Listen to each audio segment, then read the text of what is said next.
Hello everyone and welcome back. आज की video में हम लोग एरिथमेटिक मीन का टॉपिक को आगे कंटिन्यू करेंगे। लास्ट क्लास में हम लोग वेटेड एरिथमेटिक मीन के बारे में पढ़े थे। आज के क्लास में हम लोग mathematical properties of arithmetic mean के बारे में पढ़ेंगे, मतलब थोड़ा सा टॉपिक थ्योरेटिकल होने वाला है। ठीक है, अब टॉपिक को शुरू करने से पहले मैं ये कुछ चीज़ें बताना चाहता हूँ कि हम ये जो वीडियो रिकॉर्ड कर रहे हैं ये हम ग्रेजुएशन के बच्चों के लिए स्पेसिफिकली रिकॉर्ड कर रहे हैं, जहाँ पर हम लोग पूरा डिटेल में, चाहे तुम ग्रेजुएशन में किसी भी ईयर में हो, इंडिया के कोई भी यूनिवर्सिटी में पढ़ रहे हो, चाहे तुम बीकॉम कर रहे हो, बीबीए कर रहे हो या कुछ भी कर रहे हो, जो हमारा यूट्यूब चैनल है उसमें सारा कंटेंट ग्रेजुएशन के बच्चों के लिए अपलोड होता है। तो वहाँ पर जितने भी प्लेलिस्ट बने हुए हैं, तुम ग्रेजुएशन के किसी भी ईयर में हो, वहाँ का अगर सब्जेक्ट तुम्हारे में सेम है तो तुम क्लासेस कर सकते हो। अक्सर क्या होता है, जैसे बीकॉम में उड़ीसा यूनिवर्सिटी के अंदर में कोई सब्जेक्ट अगर फर्स्ट सेमेस्टर में, तो दिल्ली यूनिवर्सिटी में हो सकता है वो सेकंड में हो, कोलकाता में हो सकता है वो थर्ड में हो, और मुंबई में हो सकता है वो फोर्थ में हो, लेकिन ओवरऑल कंटेंट और सिलेबस क्या होता है, पूरा का पूरा सेम ही होता है। तो इस वजह से हमेशा ध्यान रखना, अगर तुम्हारा सब्जेक्ट का नाम मैच कर रहा है तो तुम डायरेक्टली क्लासेस करना शुरू कर सकते हो। सीरियली पूरे क्लासेस को करते जाना है। डिस्क्रिप्शन बॉक्स में हमसे कनेक्ट करने का सारे प्रकार का लिंक दिया गया है। व्हाट्सएप ग्रुप का लिंक भी है, टेलीग्राम ग्रुप का लिंक भी है। व्हाट्सएप ग्रुप जनरली फुल रहता है, लेकिन कभी कभार उसमें जगह रहता है, लेकिन जनरली फुल रहता है। तो उस केस में तुम टेलीग्राम ग्रुप को ज्वाइन कर लेना, या फिर मुझे व्हाट्सएप कर देना, मैं तुम्हें एक नया ग्रुप का लिंक भेज दूंगा जहां से तुम आराम से ग्रुप को ज्वाइन कर सकते हो। अब इन केस ग्रुप को ज्वाइन नहीं कर पा रहे हो तो क्या करोगे, तो टेलीग्राम को डाउनलोड कर दो। टेलीग्राम ग्रुप में एक्चुअल में कोई लिमिट नहीं होता फुल का, तो टेलीग्राम ग्रुप में हम कितने भी बच्चों को एक साथ जोड़ सकते हैं। तो इस वजह से टेलीग्राम ग्रुप में हमेशा जगह रहेगा, तुम उसी ग्रुप को ज्वाइन करते चलो। ठीक है, चलो आज हम शुरू करते हैं mathematical properties of arithmetic mean. हम मीन वाले टॉपिक को पढ़ रहे हैं, हम सीरियली पूरे सिलेबस को कंप्लीट करेंगे। मीन वाला टॉपिक का ऑलरेडी बहुत सारा वीडियो अपलोड हो चुका है। 9th नंबर वीडियो में हम लोग वेटेड अरिथमेटिक मीन के बारे में बात किए। आज का क्लास हमारा 10th नंबर वीडियो होने वाला है, जिसमें हम लोग mathematical properties of arithmetic mean के बारे में बात करने वाले हैं। साथ ही साथ में कंबाइंड मीन और बहुत सारे टॉपिक को हम लोग डिस्कस करेंगे। ठीक है, चलो। तो सर क्या आज अरिथमेटिक मीन पूरा कंप्लीट हो जाएगा? हाँ, आज अरिथमेटिक मीन का टॉपिक हमारा पूरा कंप्लीट हो जाएगा। उसके बाद नेक्स्ट क्लास से हम लोग ज्योमेट्रिक मीन और हार्मोनिक मीन को पढ़ना शुरू करेंगे। एक बार मीन का टॉपिक खत्म हो जाए तो हम लोग मीडियन और मोड को भी पढ़ेंगे। ठीक है, चलो। तो सर आज फाइनली इस मीन का काम तमाम कर देते हैं। चलो, आज हम मीन का, जो मीन हमारा टॉपिक था अरिथमेटिक मीन, इसका काम तमाम करते हैं। तो हेडिंग देना, mathematical properties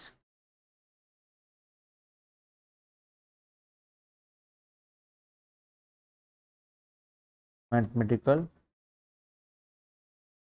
properties of the arithmetic mean. Arithmetic mean का क्या क्या मैथमेटिकल प्रॉपर्टीज होता है, one of the most important question जो एग्जाम में आता है। जनरली हम सोच के चलते हैं कि कैलकुलेशन आएगा, बहुत बार कैलकुलेशन की जगह ये सारे क्वेश्चंस एग्जाम में आ जाते हैं और बच्चा बैठे रह जाता है, सर हम तो ये पढ़े ही नहीं। तो इस वजह से ध्यान से पढ़ना mathematical properties of arithmetic mean. ठीक है, देखो, चैनल को सब्सक्राइब करना मत भूलना।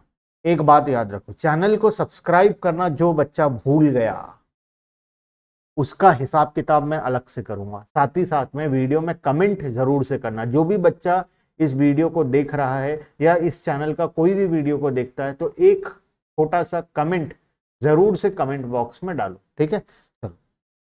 उससे क्या होगा सर, उससे हम तुमसे कनेक्ट हो पाएंगे। हमें बार बार तुम्हारा नाम दिखाई देगा, जिससे हम जान पाएंगे कि हाँ, हमारे बच्चे में राम श्याम इस नाम के भी बच्चे हैं जो कि हमारा क्लासेस कर रहे हैं। तो तुम जो भी हो, जहां से भी हो, दुनिया के किसी भी कोने में हो, तुम एक कमेंट जरूर से डालना। सर कमेंट में क्या लिखना है, जो तुम्हारा मन करे। कुछ ना समझ में आए तो एक थम्स अप डाल दो, एक स्माइली डाल दो, एक थैंक यू का मैसेज डाल दो, या कुछ और लिख दो। ठीक है, या ये लिख दो, सर कुछ नहीं समझ में आया तो ऐसे ही बस कमेंट कर दिया, ये लिख दो, बस हो जाएगा काम। ठीक है, देखो first point, the algebraic sum of deviation of item of a series from its arithmetic mean is always zero. लिखना, the algebraic sum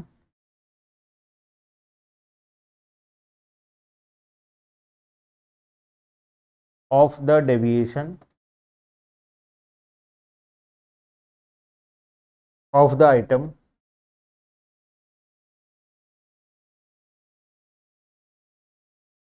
of a series from its, of a series है ये, फिर से लिख देता हूं, SCRIES, series from its arithmetic mean is always zero. That is, इसका मतलब क्या है, summation x minus x bar हमेशा क्या आएगा, जीरो आएगा। सर एक एग्जांपल ले लो, एग्जांपल 2, 4 और 6, तीन ठो नंबर दिया गया हमें। What will be the arithmetic mean, arithmetic mean होगा sir 2 + 4 + 6 divided by 3 equals to 4, arithmetic mean आ जाएगा 4। तो हम क्या करते हैं, x माइनस एक्स बार निकालते हैं, ये x है हमारा 2, 4, 6, x माइनस एक्स बार क्या होगा बताओ, 2 - 4 -2, 4 - 4 0, 6 - 2 2। तो इसका अगर हम समेशन x माइनस एक्स बार करेंगे तो ये हमेशा क्या आने वाला है, जीरो आने वाला है। ये चीज के बारे में बताया जा रहा है। बात समझ में आया? यस सर, पूरा समझ में आया। प्रॉपर्टी नंबर 2, सर ऐसे कितने प्रॉपर्टीज पढ़ेंगे अभी हम लोग, अभी हम लोग बहुत सारे प्रॉपर्टीज पढ़ेंगे, ध्यान से देखते जाओ, ठीक है।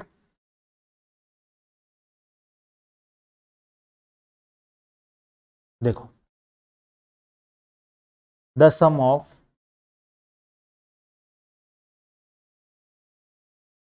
The squares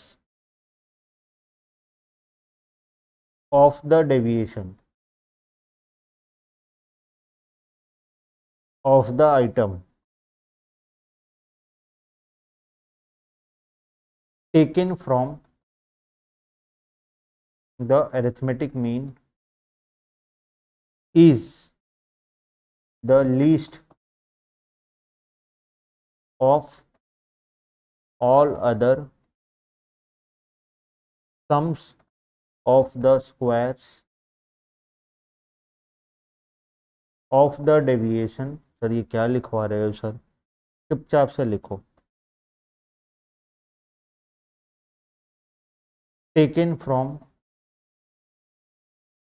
any other value। Sir ये तो हम नहीं समझ पाएंगे सर, हम बीकॉम के नन्हे मुन्ने छोटे मोटे बच्चे, हम ये नहीं समझ पाएंगे। अरे नालायकों, देखो क्या लिखा हुआ है, ठीक है। इसका मतलब है that is summation x minus x bar का होल स्क्वायर, ये क्या आएगा, विल बी लीस्ट वैल्यू। अगर हम x माइनस एक्स बार का होल स्क्वायर करते हैं तो ये हमेशा क्या आने वाला है, लिस्ट। सर अभी आप बोले थे समेशन x माइनस एक्स बार जीरो आएगा और जीरो का होल स्क्वायर करेंगे तो जीरो आएगा। अरे नालायकों, देखो ऐसे करेंगे हम लोग, हाँ ये पढ़े हैं हम लोग बचपन से आज तक मैथ्स में। हमें x दिया गया कितना, 2, 4, 6, x माइनस एक्स बार पहले निकालेंगे, कितना होगा, एक्स बार कितना था, x bar equals to 2 + 4 + 6 divided by 3 equals to 4।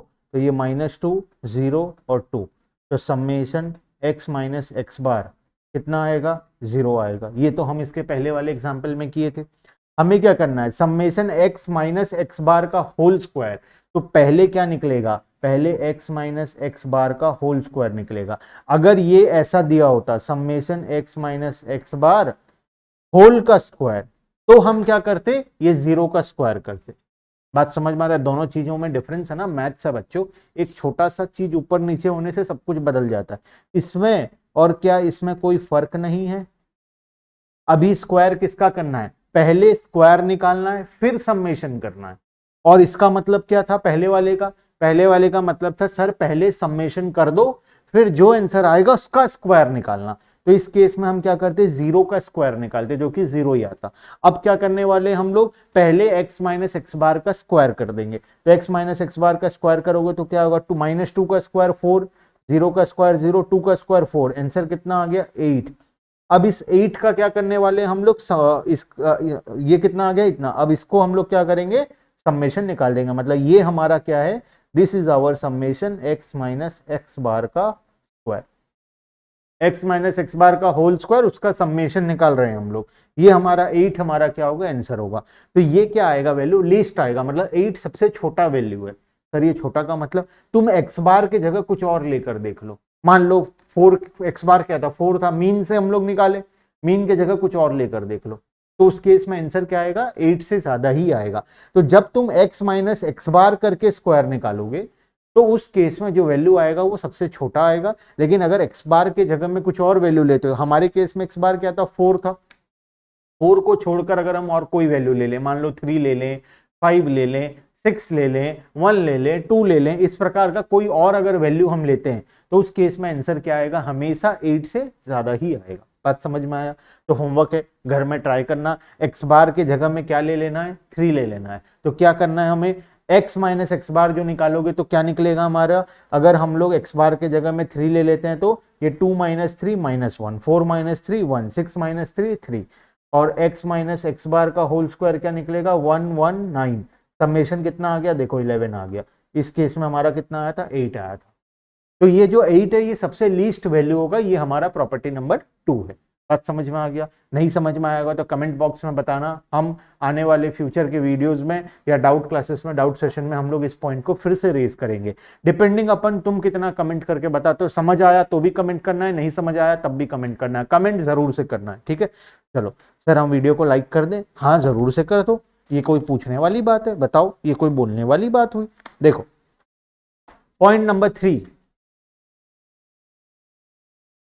point number 3, the sum of given values of a series is equal to the product of their arithmetic average and the number of item of the series। क्या बोला sir ये? देखो लिखो, पहले लिखो, लिखने से दिमाग खुलता है तुम्हारा। the sum of the given values of a series is equal to the product of their arithmetic average या arithmetic mean and number of items of the series। इसका मतलब क्या हुआ?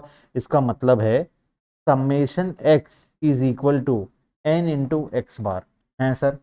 या फिर हम और एक और फॉर्मूला लिख सकते हैं, summation f x will be equal to summation f into x bar. Sir एक एग्जांपल प्लीज, सर प्लीज मैं एक एग्जांपल लेता हूं। देखो क्या एग्जांपल लेंगे, 2 4 और 6, सभी का टोटल निकालें तो क्या आएगा, मतलब समेशन एक्स, तो ये एक्स कॉलम बना देते हैं, 2 4 6। बताओ समेशन एक्स कितना आएगा? सर समेशन एक्स आ गया 2 + 4 6, 6 + 6 12, समेशन एक्स आ गया 12। तो हम अगर कुछ ऐसा करें तो पहले वाला फॉर्मूला लगा रहा हूं मैं, ठीक है, पहला वाला फॉर्म n इंटू एक्स बार, तो सर पहले एक्स बार निकाल देते हैं। एक्स बार कितना आएगा, एक्स बार आएगा sir 2 + 4 + 6 divided by 3 equals to कितना आ गया सर, ये 12 डिवाइडेड बाय 3 मतलब 4 आ गया। तो हमारा केस में एक्स बार 4 हो गया। तो n इंटू एक्स बार क्या होगा, 3 इंटू 4 मतलब ये कितना आ गया 12।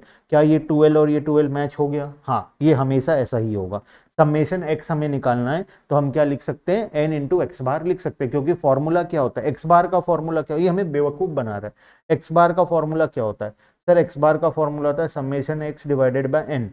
तो summation X divided by N into N करेंगे तो एन एन कट जाएगा, तो X bar equals to X bar नहीं आ जाएगा। हमें बेवकूफ समझा, हम क्या बच्चे हैं क्लास 1 के? बताओ हम क्या बच्चे हैं क्लास 1 के? हाँ सर ये तो समझ में। सर ये नीचे वाला फॉर्मूला नहीं, ये कंटिन्यू, ये हमारा फ्रीक्वेंसी डिस्ट्रीब्यूशन के केस में, डिस्क्रीट सीरीज के केस में। तो डिस्क्रीट सीरीज के केस में क्या होगा, तुम समेशन एफ एक्स अगर निकालोगे तो वो किसके साथ इक्वल होगा, समेशन फ्रीक्वेंसी, फ्रीक्वेंसी कॉलम का समेशन कर देना इंटू एक्स बार कर देना, तो आंसर हमारा क्या आएगा, सेम ही आएगा। बात समझ में आया? आज के लिए होमवर्क है, आज होमवर्क में जाकर ये क्वेश्चन को करना है जिससे तुम कर पाओगे। सर क्वेश्चन तो दे दो, लो क्वेश्चन लिख लो, होमवर्क क्वेश्चन, और मुझे कमेंट बॉक्स में बताना है हो गया या नहीं हुआ। तो सेकंड प्रॉपर्टी समझ में आया तो प्रॉपर्टी नंबर 2 यस, समझ में आ गया तो यस, नहीं समझ में आया तो नो। प्रॉपर्टी नंबर 3 का होमवर्क अगर हो गया तो यस, नहीं हुआ तो नो। ऐसा लिखकर मुझे कमेंट बॉक्स में जरूर से बताना, ठीक है। होमवर्क में लिखो क्वेश्चन, समेशन हमें एक दिया हुआ है, एक्स दिया हुआ है 1 2 3 4, फ्रीक्वेंसी दिया हुआ है 3 2 5 और 5। ठीक है, हमें क्या प्रूफ करना है, हमें क्या निकालना है, सबसे पहले समेशन एफ एक्स निकालना। हाँ, तो क्या करेंगे, हम एफ एक्स निकालेंगे, तो पहले एफ एक्स कॉलम बनाओ, एफ इंटू एक्स कितना होगा 3, 2 इंटू 2 4, 5 इंटू 3 15 और 5 इंटू 4 20। समेशन एफ एक्स कितना आएगा देखो, सर आप ही कर दो, मैं ही कर देता हूँ, चलो नालायको, तुम्हारे लिए होमवर्क का क्वेश्चन भी मैं कर देता हूँ। ठीक है, कितना होगा 20 प्लस 15 35, 35 प्लस 4 39, 39 प्लस 3 42। ये हमारा क्या आ गया, समेशन एफ एक्स आ गया, मतलब एलएचएस कितना निकला 42 निकला। और उधर क्या निकालना है, समेशन एफ इंटू एक्स बार। तो सबसे पहले एक्स बार निकालो, एक्स बार कैसे निकलता है, एक्स बार सर निकलता है summation f x divided by N. तो क्या हमें ये बेवकूफ बनाया, एन इस केस में क्या होता है, एन होता है summation of frequency, this is an, जिसको हम समेशन एफ भी बोलते हैं। तो क्या ये हमें बेवकूफ बनाया, अगेन तुम्हें पागल बना रहा है बच्चों। इस एक्स बार को हम क्या लिख सकते हैं, समेशन एफ तो था, एक्स बार के जगह में क्या लिख सकते हैं, summation f x divided by summation f, summation f cut गया, बचा क्या, summation f x LHS equals to RHS. Again पागल बना रहा है तुमको। ठीक है, चलो, तो सर ये प्रॉपर्टी नंबर 3 का नाम दे देते हैं पागल प्रॉपर्टी, पागल प्रॉपर्टी। ठीक है, चलिए point number 4, property number 4, point number 4 लिखना, combined arithmetic mean, one of the most important topic, और जो कि हर एक बच्चे को बहुत अच्छे से समझना बहुत ज्यादा जरूरी है। हेडिंग देना कंबाइंड अरिथमेटिक मीन। ठीक है, कंबाइंड अरिथमेटिक मीन, बगल में लिखो very very very very very very very important. Sir इतनी बार इंपॉर्टेंट, हाँ इतनी बार इंपॉर्टेंट। कंबाइंड अरिथमेटिक मीन बहुत ही ज्यादा इंपॉर्टेंट टॉपिक है, और कोई भी बच्चा इसे इग्नोर नहीं करेगा, कोई भी बच्चा ऐसा नहीं होना चाहिए कि ये तुम्हें नहीं आता। अगर तुम बीकॉम के बच्चे हो, तुमने बिजनेस स्टैटिस्टिक्स पढ़ा है, तो ये तो तुम्हें आना ही चाहिए। ठीक है, देखो फॉर्मूला लिखेंगे, सर ये कंबाइंड अरिथमेटिक मीन होता क्या है, पहले फॉर्मूला लिख लो, फिर मैं एक क्वेश्चन करवाऊंगा जिससे तुम्हें समझ में आ जाएगा कि कंबाइंड अरिथमेटिक मीन होता क्या। X bar 1 2 equals to n1 x1 bar plus n2 x2 bar divided by n1 plus n2। मान लो तुम्हें एक एग्जाम्पल दिया गया, क्या एग्जाम्पल दिया गया, मान लो क्लास 11 और क्लास 12 दोनों क्लास का डेटा दिया हुआ है। क्लास 11th में कितने बच्चे हैं, नंबर ऑफ स्टूडेंट हैं कितने हैं, 5 हैं, और यहाँ पर नंबर ऑफ स्टूडेंट है तो बहुत ही ज़्यादा गरीब बच्चे, बहुत ही ज़्यादा गरीब लग रहा है, 5 बच्चे और 7 बच्चे, इतने कम बच्चे कहाँ होते हैं। अरे मान लो एक छोटा सा कोचिंग इंस्टीट्यूट है जहाँ पर 5 बच्चे और 7 बच्चे हैं, इन बच्चों का एग्जाम लिया गया, कितने मार्क्स का, 80 मार्क्स का। मार्क्स कितना आया, यहाँ का एवरेज मार्क्स, क्लास 11th का अगर हम मीन निकाले तो ये कितना आ गया, मीन मार्क्स आया 50 और यहाँ का मीन आया 60। तो बताओ कंबाइंड अरिथमेटिक मीन क्या होगा, अगर दोनों को हम कंबाइन कर दें और टोटल का अरिथमेटिक मीन निकालें तो हमारा क्या आने वाला है। तो वही हमारा फॉर्मूला है, हम क्या करेंगे, इसे n1 ले लेंगे, इसे x1 ले लेंगे, इसे n2 ले लेंगे, इसे तो पता कैसे चलेगा किसे n1 लेना n2 लेना, कोई भी किसी को भी n1 ले लो, किसी को भी n2 ले लो, किसी को भी x1 ले लो, किसी को भी x2 ले लो, बात बराबर है। ठीक है, तो 5 into 50 plus 7 into 60 divided by 5 plus 7, ये हमारा आंसर आ जाएगा। तो कितना आ जाएगा ये 250 प्लस 60 इंटू 7 कितना आएगा 36, 420 आ जाएगा, डिवाइडेड बाय 5 प्लस 7 12, तो ये कितना आ जाएगा 670 डिवाइडेड बाय 12। तो आंसर अप्रॉक्स 55.83 अप्रॉक्स आ जाएगा। सर बुक देख कर लिख दिए, हाँ बच्चों मैं बुक देख कर लिख दिया। मुझे एग्जाम नहीं देना है, तुम्हें एग्जाम देना है, मुझे एग्जाम नहीं देना है, तुम्हें एग्जाम देना है। बात समझ में आई, हाँ सर। आखिरी प्रॉपर्टी, ये था property number 4, property number 5, arithmetic average, arithmetic mean of first and natural numbers can be calculated by x bar n equals to n plus 1/2।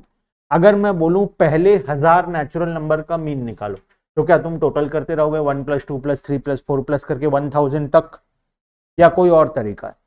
एक दूसरा तरीका है क्या, हम ये फॉर्मूला लगा देंगे। लेकिन ये सिर्फ याद रखना, हमेशा फॉर्मूला कब काम आएगा, जब हम फर्स्ट एन नेचुरल नंबर्स को, नेचुरल नंबर क्या होता है सर, वो नंबर जो 1 से शुरू होता है जिसमें 0 इंक्लूड नहीं होता है, पॉजिटिव साइड में सारा नंबर होता है, पॉइंट और डेसिमल वाला कोई भी नंबर नहीं होगा, मतलब 1 2 3 4 ये सब क्या है हमारे लिए नेचुरल नंबर है। तो अगर हमें फर्स्ट एन नेचुरल नंबर का अरिथमेटिक एवरेज निकालना है, मतलब मीन निकालना है, तो हम लोग इस फॉर्मूला से निकाल लग सकते हैं। जैसे कि मान लो फर्स्ट 5 नेचुरल नंबर, तो क्या होगा x bar 5 equals to 5 + 1 divided by 2, मतलब 6 डिवाइडेड बाई 2 इक्वल्स टू 3। तो नॉर्मली करके देखें, चेक करके देखें सही आ रहा है या नहीं आ रहा है। तो फर्स्ट 5 नेचुरल नंबर बताओ क्या क्या है, 1 2 3 4 और 5। इसका मीन निकालो, 1 + 2 + 3 + 4 + 5 डिवाइडेड बाई 5 कितना आ जाएगा, 1 + 2 3 3 3 6 6 और 4 15 डिवाइडेड बाई 5 इक्वल्स टू 3। यहां पर भी आंसर 3 आया, यहां पर भी आंसर 3 आया, मतलब फॉर्मूला सही है। बात समझ में आ गया? हाँ सर समझ में आ गया। तो यहां पर हमारा टॉपिक खत्म होता है अरिथमेटिक मीन का। अरिथमेटिक मीन से रिलेटेड ग्रेजुएशन में जितना भी सिलेबस है वो सब कुछ हम आज के दिन में कंप्लीट कर चुके हैं। इससे ज्यादा कुछ भी नहीं आ सकता तुम्हारे एग्जाम में, बस तुम्हें क्वेश्चन प्रैक्टिस करते जाना है। को हम डाउट क्लासेस भी लेंगे और क्वेश्चन प्रैक्टिस का क्लासेस भी लेंगे, बट कंडीशन ये है कि ऑन कंप्लीशन ऑफ सिलेबस हम सारा काम करेंगे। हम लाइव डाउट क्लासेस लेने वाले हैं, हम लाइव यूट्यूब में क्लासेस लेने वाले हैं, फ्री ऑफ कॉस्ट होगा सभी बच्चों के लिए। जल्द ही हमारा सारा अनाउंसमेंट आ जाएगा। अभी के लिए तुम वीडियो से क्लासेस करते चलो। और आज हमारा मीन टॉपिक कंप्लीट हो गया, अरिथमेटिक मीन कंप्लीट हो गया। अभी भी ज्योमेट्रिक मीन और हार्मोनिक मीन हमारा टॉपिक बाकी है, जो कि हम नेक्स्ट क्लास में ज्योमेट्रिक मीन का टॉपिक को शुरू करेंगे। तो आज के लिए इतना ही, बाकी का डिस्कशन नेक्स्ट क्लास में। चैनल को जरूर से सब्सक्राइब कर देना, वीडियो करते हो पसंद आता है तो लाइक करना और कमेंट करके जरूर से बताना। ठीक है, bye bye and thank you.